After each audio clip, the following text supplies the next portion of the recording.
Welcome back to Fox and Friends. First, ISIS taking credit for the bombing attacks in Brussels that left at least 34 people dead and more than 250 injured. How did the suspects evade the attention of the Belgian authorities long enough to commit the deadly acts? Let's ask Ryan Mauro. He is a security analyst at the Clarion project, and he joins us once again with some more insight. So we do know some additional information that's come in that at least 3 of the Paris attackers were named on a list of 80 folks by Belgian authorities with suspected ties to terrorism. But yet they were still able to evade authorities.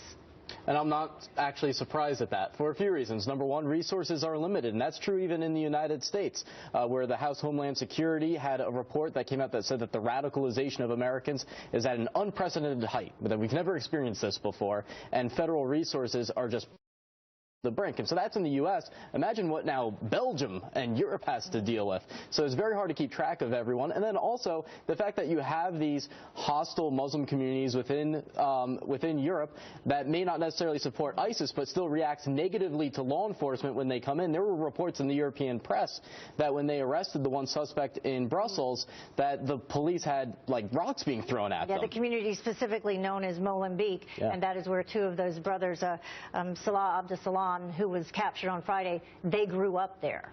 So they have family ties, and so there's a little bit of a tribal mindset there where you may not support ISIS, but if you view the government as hostile and oppressive and they come in to arrest a member of your community, you're going to react as a single unit. Yeah. They became aware of them in June. The Paris attack happened in November, and then 4 months later, they finally capture him. Could this happen here in the United States? Are there communities similar to what you're talking about here?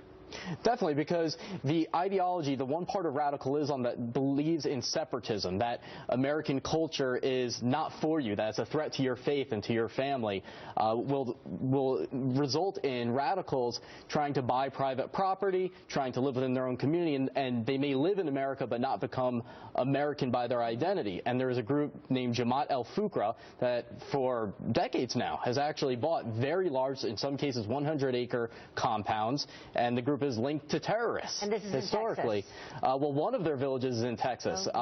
That's just one of them. They say they have 22. Their headquarters is named Islamburg in New York, but they get a lot of positive media coverage because although there's a lot of concern about this, then sometimes they get harassed and people threaten them, and so then they get sympathetic media coverage and comments from officials, and they end up looking like the good guys when they're not. They are rabidly anti-Semitic with a horrible history of terrorist violence. Now, the FBI did issue a statement regarding this, and this was back in 2007, and I believe that we do have that.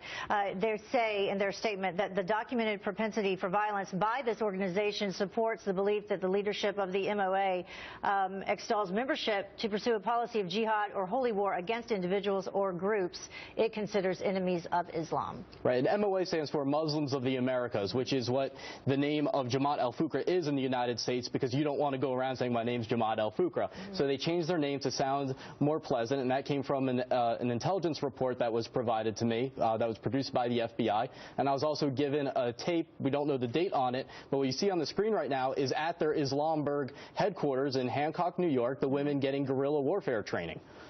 So why can't we go in and get them? Because they're not designated as a foreign terrorist organization. So we've arrested some suspects engaged in criminal activity, but as a whole, you can't just go in and just start raiding their homes in these villages. All right. Thank you so much, Ryan Mauro. Very interesting stuff. We appreciate it.